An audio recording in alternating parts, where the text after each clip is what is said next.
Hey guys, welcome back to the channel. This is a place for agricultural business owners looking for ways to make profit from their agricultural business and also thinking of starting up an agribusiness. And today I'm back with another video for the channel.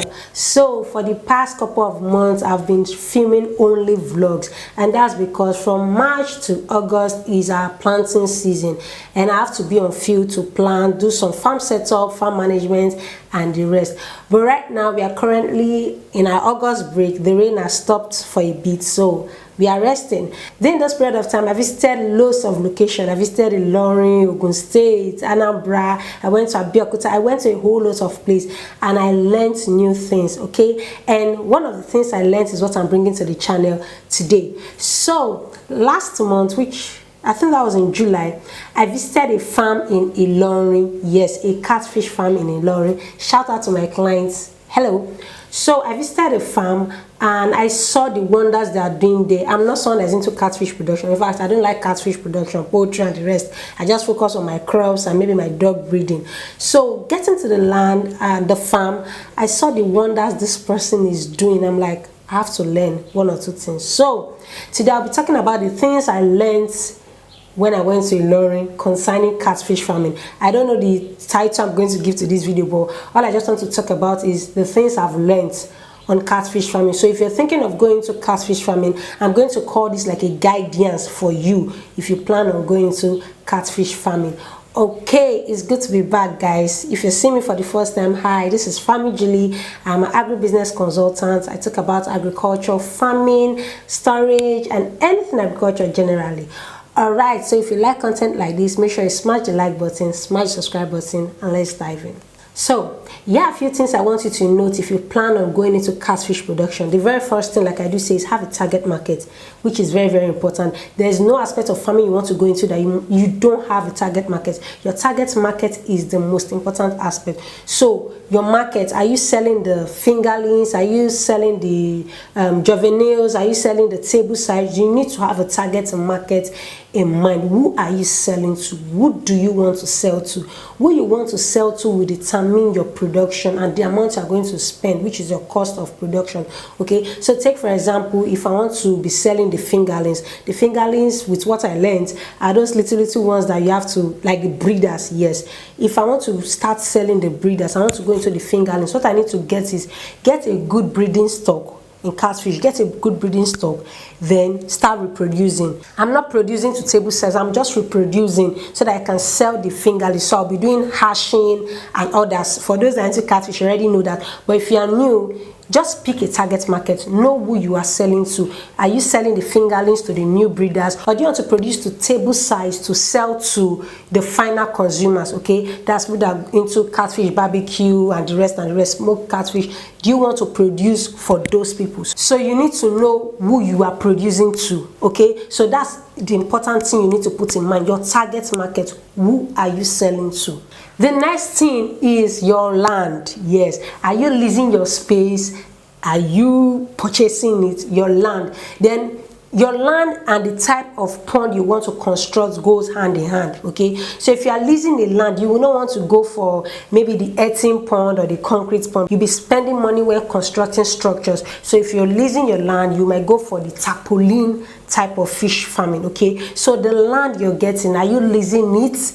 If you're leasing it, you have to go for the tarpaulin, which is the type of fish farming pond. Okay, then if you are purchasing your land, then you can decide to go either concrete, that means you're going to mold block and you produce it, or you go for the earthen pond, where you have to get your land close to a dam and the dam will generate water into the pond and use the pond to produce your catfish. So the two goes hand in hand, the type of pond you want to go for and the land. So if you're purchasing land, you can go for any type of pond, but if you're leasing land, the best thing for you is you can use tank, a container, or you can use this tarpaulin fish pond. Okay, so this is another thing like I learned when I went to Ilorin. Another thing you will need to take note of is your source of breeding stock. In all aspects of livestock, fish farming, poultry, dog breeding, if your breeding stock is not quality, that's the first way to fail. Your breeding stock, the kind of breeding stock you're bringing in. So as a dog breeder, what I do is if I'm getting a new breeding stock, if I try you, okay, let's take my Lassas for example. My Lassas normally from 6 months they're meant to come on heat. If you're not coming on heat 6 months and I give it to 8 months and you're not coming on heat, I'll be looking at you like, you're not a good breeder. I'm not going to use you to breed. I'm just going to maybe keep your aspects. I'm going to sell you off. That's what I do for dog breeding. So it applies to all aspects of animal husbandry or fishery. So your breeding stock is very, very important. The kind of the source where you get it from, make sure you are getting a good breeder. Ask questions, please. For those that want to go into catfish production, ask questions so that you will know if the one you are getting is a good breeding stock. Okay, so that's another thing you need to take note of. Your breeding stock will determine how successful your fishery is going to be. All right. Finally, one thing I've learned is no matter how you want to sugarcoat it, catfish farming is capital intensive, guys. Catfish farming is capital intensive. You know, guys, I won't put them. It is expensive to start. Okay, no matter how small you want to start. So you need it. Okay, for those that might want to go for the tank, which is the easiest one you can start. You have to get a good tank. You have to construct ways that water can enter and the way you can release water before you get your fish.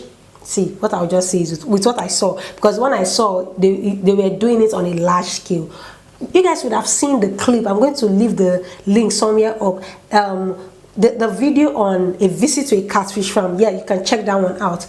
Guys, it is capital intensive. They are feeding alone. Their feed change in each stage. Like the stages they are, their feed will change. So if this one is 6 weeks old, the food that a 6 weeks old catfish will eat will be different from the feed that a 4 months old or a 3 months old catfish will eat. The feed that a fingerling will eat will be different from the one that a table size will eat. So guys, the feed is expensive. Your construction, maybe you're going for the tank, it's kind of, things are high now, so I'm not going to connect to sugarcoat. It is expensive, yes, but is it profitable? On a scale of 1 to 10, I'll say it is very, very profitable. I'm going to give it a 9/10 profitable if done right. That is catfish farming. And catfish farming is wide. You need to understand the value chain if you really want to make profit when it comes to catfish production. If you understand the value chain, that is when you will make a whole lot of money. The value chain, I'm talking about you turning into a catfish, smoked catfish. You can turn it to catfish flakes. There's this product I tasted. In my agro product review, I'm going to show you guys the product. Yes, there's this catfish product I tasted. It's just catfish flakes. There's a way they did it. You can use it to drink gari. You can use it to cook your stew. Yes, you can also package that. You can also sell it like fresh. You can decide to do catfish barbecue. Just make sure that when you're going through this aspect of farming that's capital intensive, you've planned the ways that you're going to make your profit from it. It is very, very important. Okay, so that's the little thing or the things I've learned in catfish farming. I hope I learned well. Am I going to give catfish farming a try? Yes, I'm going to start small because I'll be needing it for my dogs. You guys know I breed dogs, so I need a source of protein for them.